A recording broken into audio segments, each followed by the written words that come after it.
Lim ng buwan, tahimik ang kalsada.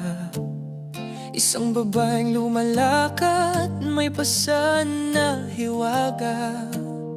Single mom sa edad na 32, may sugat ang puso pero tindig ay buhos. Sa bawat umaga, kape at dasal para sa anak na siyang mundo't dangal. Hindi perpekto ang kwento ng buhay, pero sa bawat hakbang, siya'y matibay. May mga matang sanay ng umiyak, pero ngayon marunong nang lumingap. Hindi na naghihintay ng sasadip, siya mismo ang bayani ng sariling isip. Marisa Flor de Luna, ganda hindi lang sa mukha.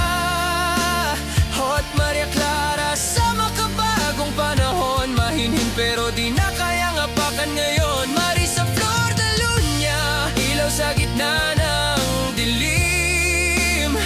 Isang ina, isang babae na piniling muling mahalin ang sarili. Marunong ngumiti kahit pagod na, sa likod ng tawa may luha pa, pero hindi na siya nagpapaliwanag sa mundong sanay humusga't manghinayang.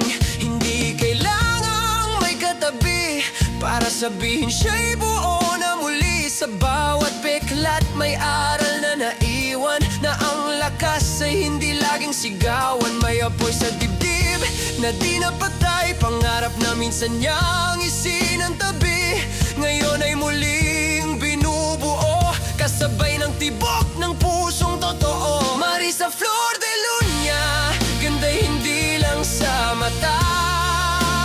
Hot Maria Clara, may isip at paninindigan, hindi dekorasyon kundi sariling pangalan. Marisa Flor de Luna, bulaklak sa gitna ng ulan.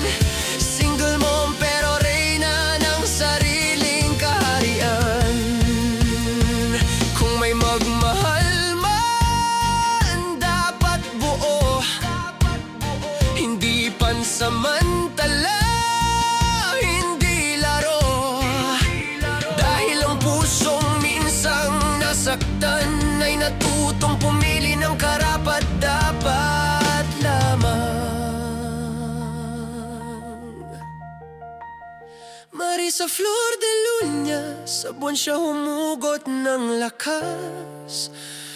Maria Clara na mulat sa katotohanan, mapagmahal, mapangarap, palaban. Marisa Flor de Luna, ito ang kwento ng isang babae na sa edad na 32, mas piniling piliin ang sarili.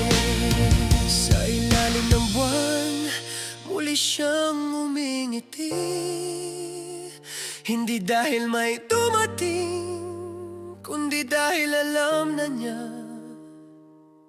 kung sino talaga siya.